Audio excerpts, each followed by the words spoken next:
Sevgili Bahar Kuzgut, öncelikle galerini bizlere açtığın için çok teşekkür ederim. Ben teşekkür ederim. March Art Project bu yıl 7. yılını kutluyor. Başarıların devamını dileriz. Nasıl geçti 7 yıl?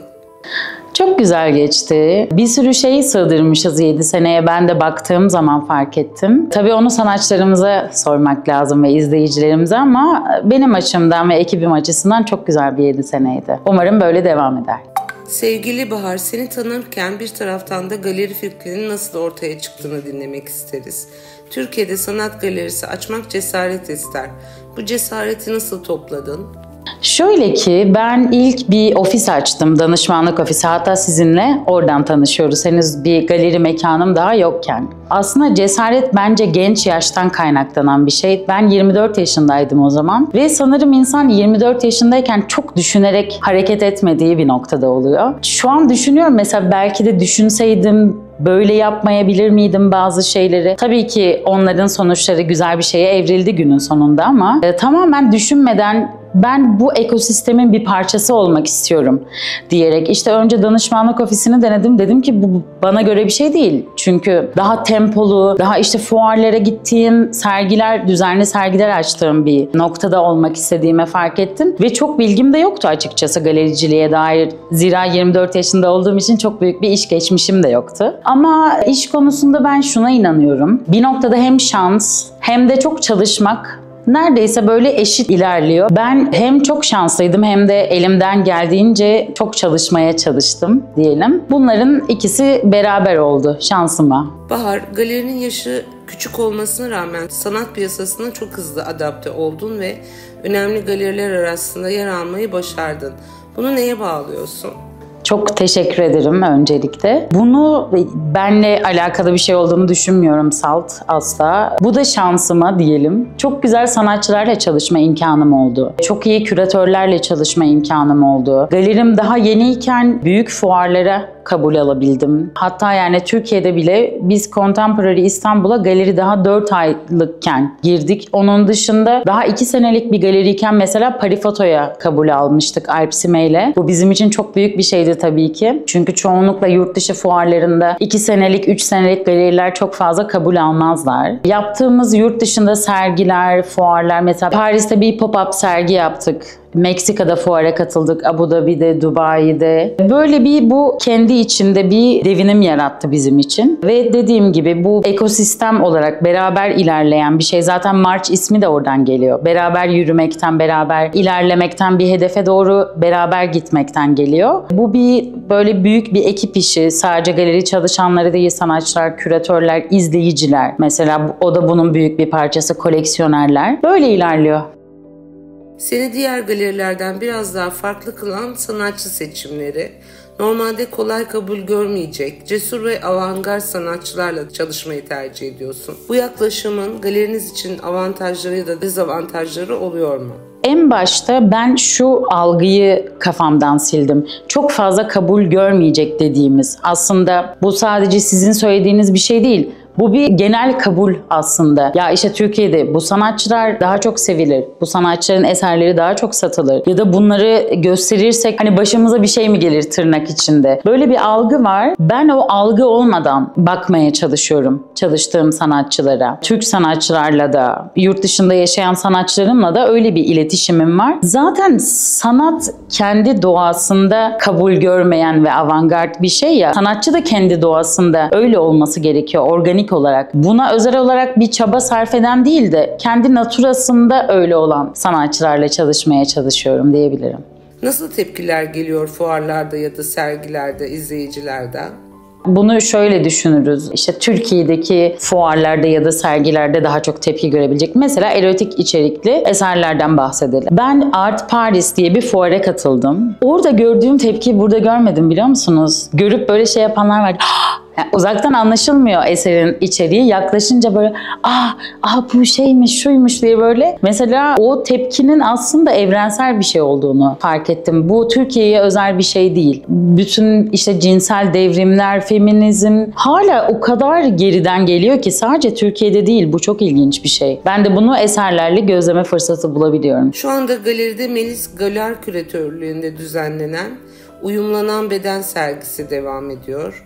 Dilşat Aladağ, Zeynep Beler, Serra Bilgincan, Mustafa Boğa, Dilan Bozer, Yekaterina Grikenko, Fırat İtmeç, Alex Meril eserleri yer alıyor. Bu sergi hakkında neler söylemek istersin? Melis bu sergi üzerine uzun bir zamandır çalışıyor. Aidiyet üzerine kurguladığı, beden üzerine kurguladığı bir sergi. Beden bir şeye ya da birine ait hissettiğinde nasıl bir dönüşüm geçirir? Bunun üzerinden kurgulandı bu sergi ve 24 Mayıs'a kadar da March Art Project'in Asmalı Mescit Pera'daki lokasyonunda izlenebilir. Melis'le biz şimdi yeni bir iş modeli geliştirdik ve yeni çalışmaya başladık. Şöyle ki, Melis bizim gelecek sezon ve önümüzdeki sezonlar beraber galeri programını yaptığımız bir küratör. Uzun zamandır çok beğendiğimiz bir küratördü zaten. Bir nevi artistik direktörlüğünü yapacak galerinin ve bu beraber yaptığımız ilk sergimiz. Ve biz çok memnunuz bu sergiden. Ben de galeriye her geldiğim gün çok keyifle önce sergiyi seyredip sonra ofisime gidiyorum. İyi bir galeri nasıl olunur desem nasıl cevap verirsin?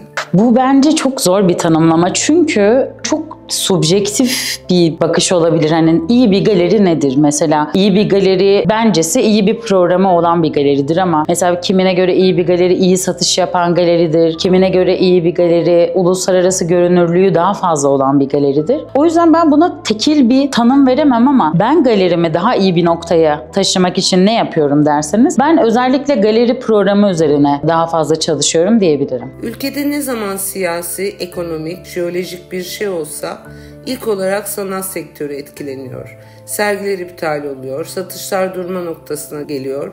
Sanat eseri lüks tüketim ürünü müdür? Bu yüzden mi her etkiye açıktır? Bu uzun zamandır üzerine çok düşündüğümüz, tartıştığımız bir konu. Çok üzücü bir şey çünkü bu iş kolu ya da bu bütün çevremizdeki işte sanatçısıyla, küratörüyle, çerçevecisiyle, eser asan kişiyle. Lüks tüketimi geçin bu bir eğlence sektörü gibi görülüyor. Ki bu arada zor dönemlerde eğlence sektörü çalışanlarının da para kazanmaya, geçinmeye ihtiyaçları her zaman var. Ama bunun genelde şu algının yaratılması bence çok tehlikeli. Sanki bizler bunu bir ikincil iş olarak, işte kendimizi eğlendirmek, bir hobi olarak yapıyormuşuz gibi her zaman pandemide de olduğu gibi o zaman da ilk müzisyenler ve tiyatrocular biliyorsunuz etkilenmişti. Bence bu çok yanlış bir şey. Şu anda biz bir sergi açarken bile şeyi düşünüyoruz. Açmasak mı?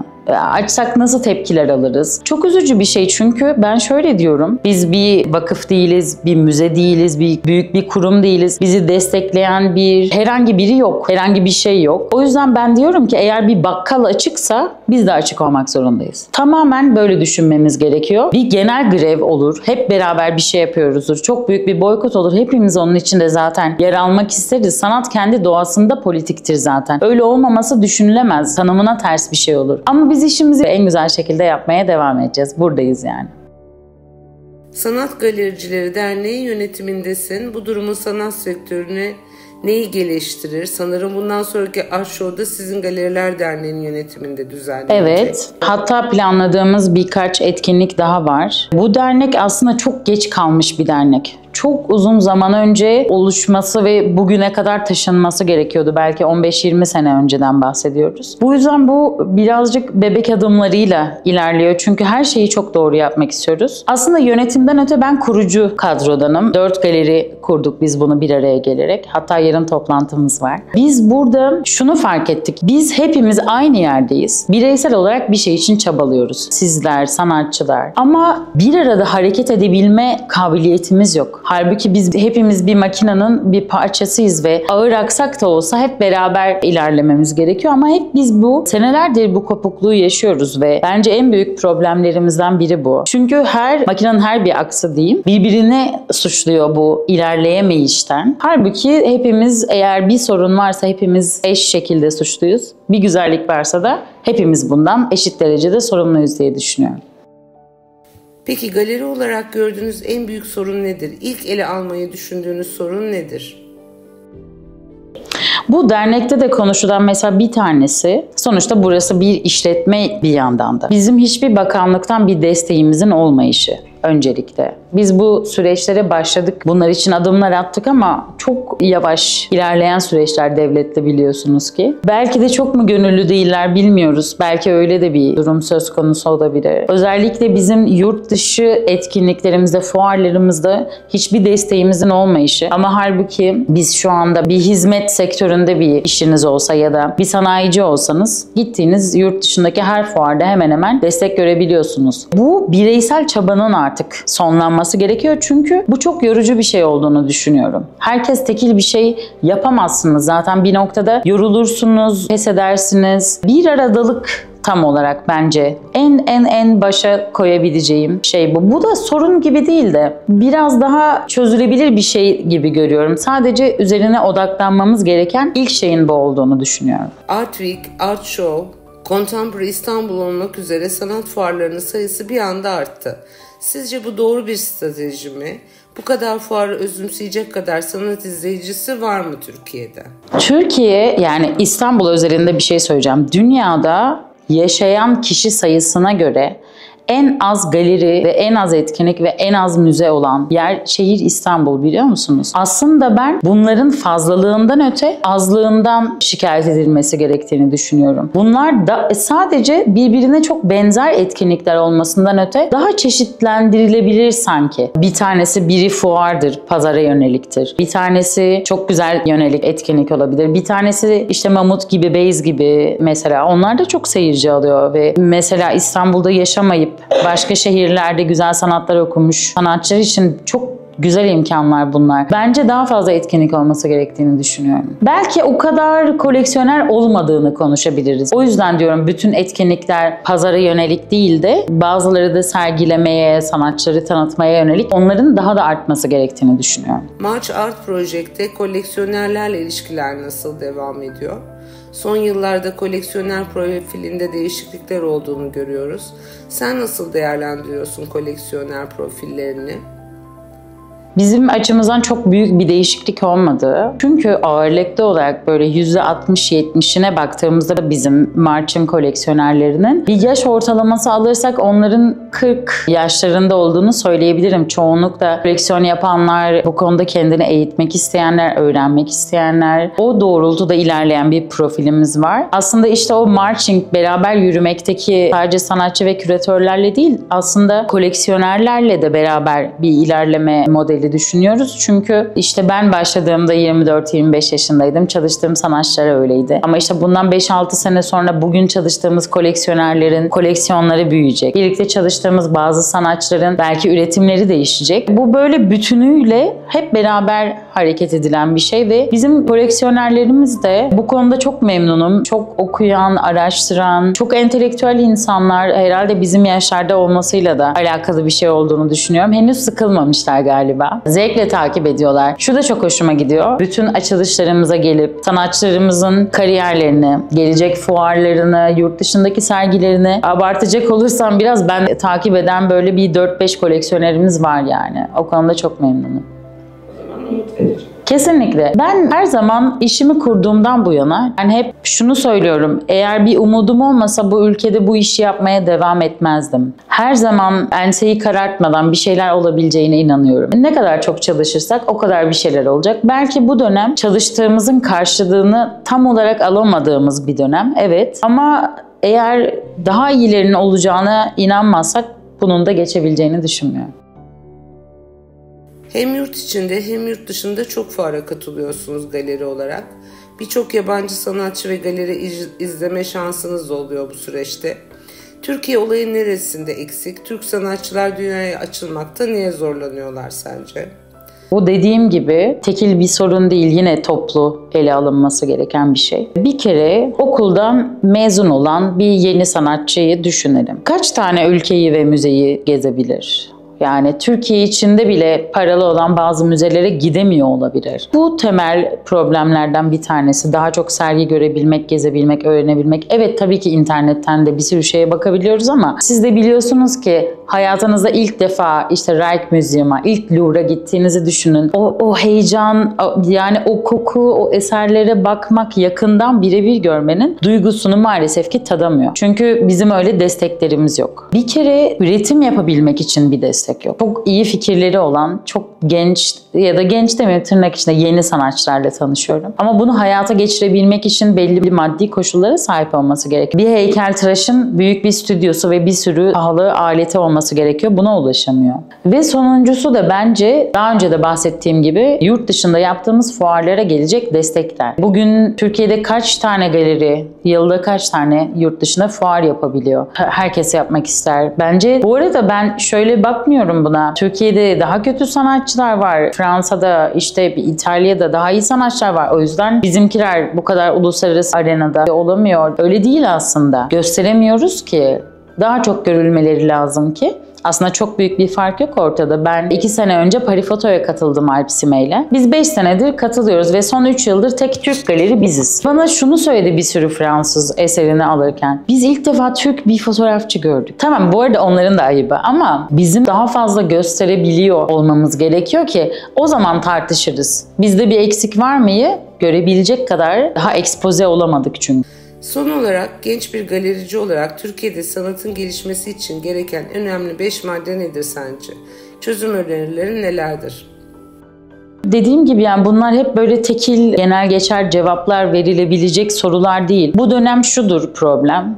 2 ay sonra bambaşka bir şey olur. 2010'larda maddi problemlerden bahsetmiyorduk ama başka problemler vardı. Bu böyle çok o çağın getirdikleriyle değişen cevaplar olduğunu düşünüyorum. Bu yüzden özel olarak şu 5 madde diyemem. Dediğim gibi hepimiz daha çok çalışacağız. Böyle olacak yani. Ama herhalde en büyük eksik. Ama en büyük eksik hükümetin kültür ve sanata verdiği destekteki eksiklik. Maddi sıkıntılarımız her şeye engel.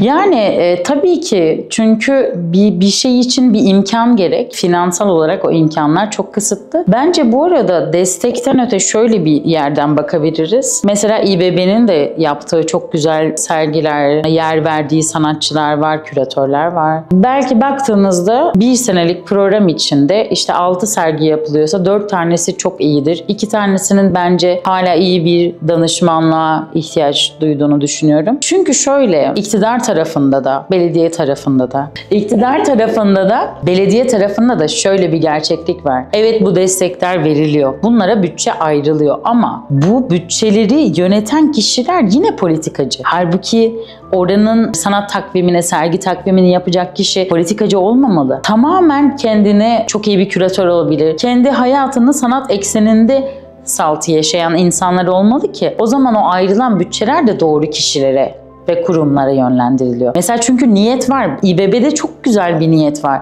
Ve çok büyük bir bütçe ayırıyorlar. Bir sürü insan orada çalışıyor. Belki daha fazla doğru insanları içine dahil ederek olacak bu bence. Çünkü çok büyük şeyler yaptılar. Mahir Polat özellikle. O kadar bir sürü güzel yeri yeniledi ki. Mesela bence İBB mirasın başında. Ama mesela kültür bölümü ayrı bir şey olmalı. Ben hep bunu söylüyorum. Kültür ve eğlence, işte kültür ve turizm. Miras ve kültür ayrı bir şey. Sanat, kültür ayrı bir kol olmalı her zaman. Çünkü o Kültür ve Turizm Bakanlığı'nda biz turizmin yanında kaybolup gidiyoruz.